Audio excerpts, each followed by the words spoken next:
7 वर्षांपासून रखडलेल्या महापालिका निवडणुकांचा कार्यक्रम राज्य निवडणूक आयोगाने 15 डिसेंबर रोजी जाहीर केला आहे। राज्यातील 29 महापालिकांसाठी 15 जानेवारी 2026 रोजी मतदान होणार असून 16 जानेवारी 2026 रोजी निकाल जाहीर होणार आहेत।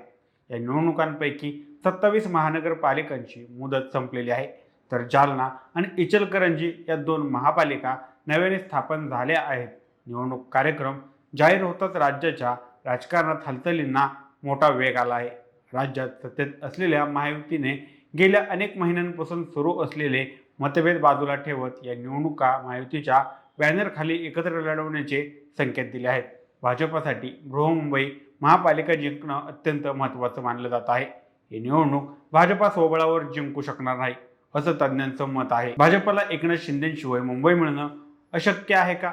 या सगळ्या गोष्टी आज सविस्तर जाणून घेऊयात आजच्या या व्हिडिओच्या माध्यमातून। नमस्कार, मी सनी आणि तुम्ही पाहताय दैनिक राज्य लोकतंत्र।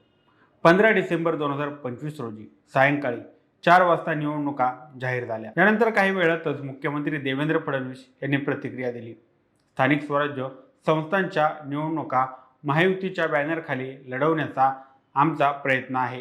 भाजप आणि शिवसेना BMC सह सर्व महापालिका निवडणुका एकत्रित लढवतील।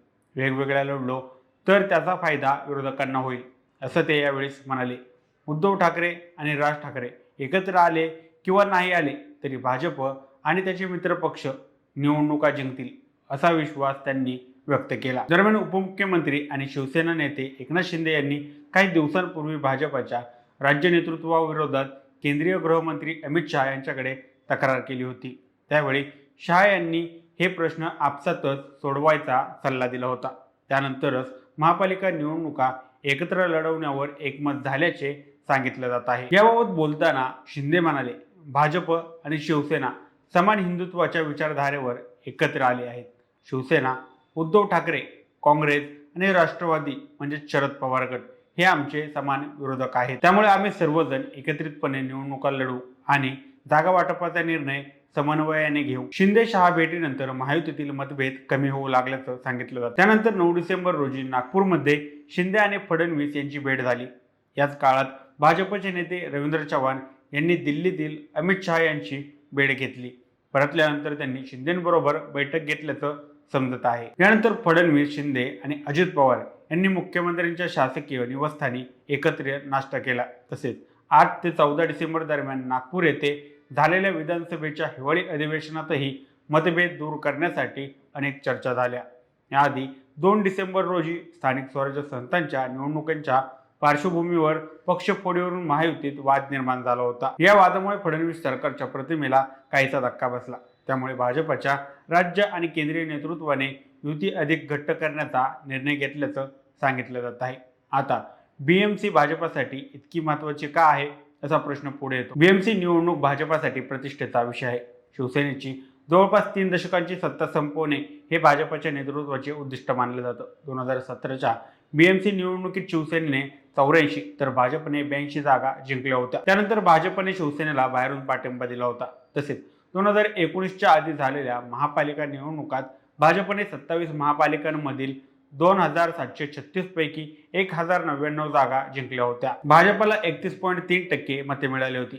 शिवसेनेला 489 जागासहित 18.49 मते मिळाली होती।